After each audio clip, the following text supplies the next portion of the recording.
So, my name is Sophia Wazenchak, and I am in Patient Perry's class about global investigations and just kind of figuring out the world around us and getting in better touch with it.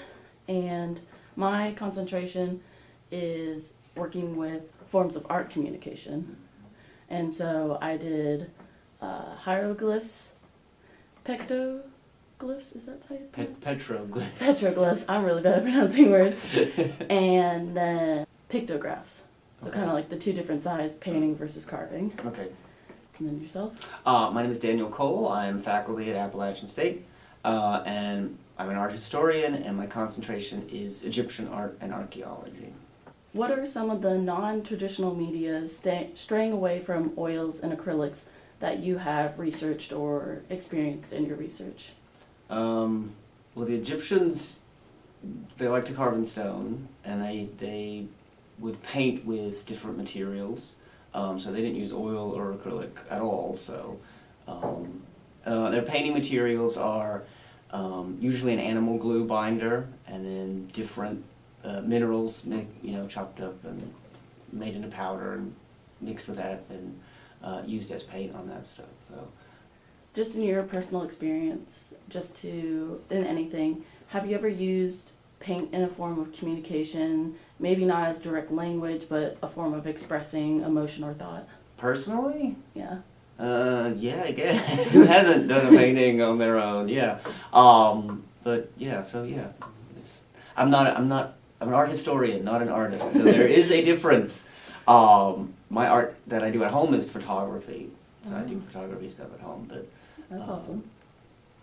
In your experience as an art history professor, have you ever researched or experienced modern cultures that still use pictures as a form of language? Oh, well, yeah. If you're on your phone right now, then you are using emojis, and that is pretty good. I saw something on speaking of the internet on Facebook that had Egyptian hieroglyphs up top, and then said, "Oh, 2,000 years later," and had a whole bunch of emojis. We're doing the same thing, but now with Facebook and Twitter and all that, we've got emojis for everything, and so that's visual communication. That's just symbols.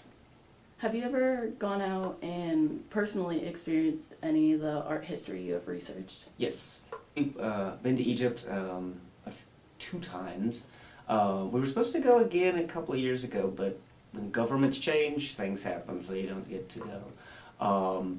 It's a big experience when you study something and then you actually get to see it in person.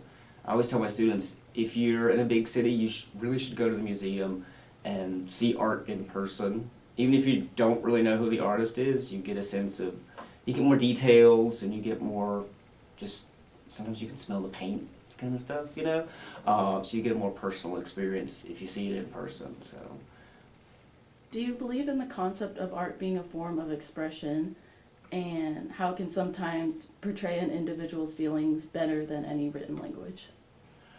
yeah, well, art is definitely expression. I mean, that's part of art and culture.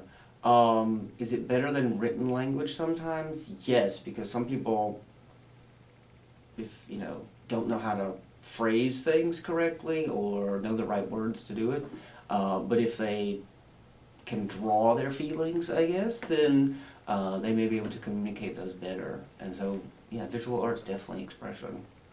Have you ever experienced a piece of artwork and interpreted it different than how the artist intended? Well, part of seeing it in person is you really were never supposed to see the inside of a tomb unless you were part of the family. So I guess that's viewing it a little bit differently, because you're not following religious protocol and giving them offerings like the Egyptians would do, and so I guess that's a bit of difference there. So you're experiencing it as a totally new thing, when for them it was the afterlife and it had to be forever, and so yeah, I guess that's a little bit of difference there. Thank Oh, you. thanks. Thank you for letting me interview. No problem.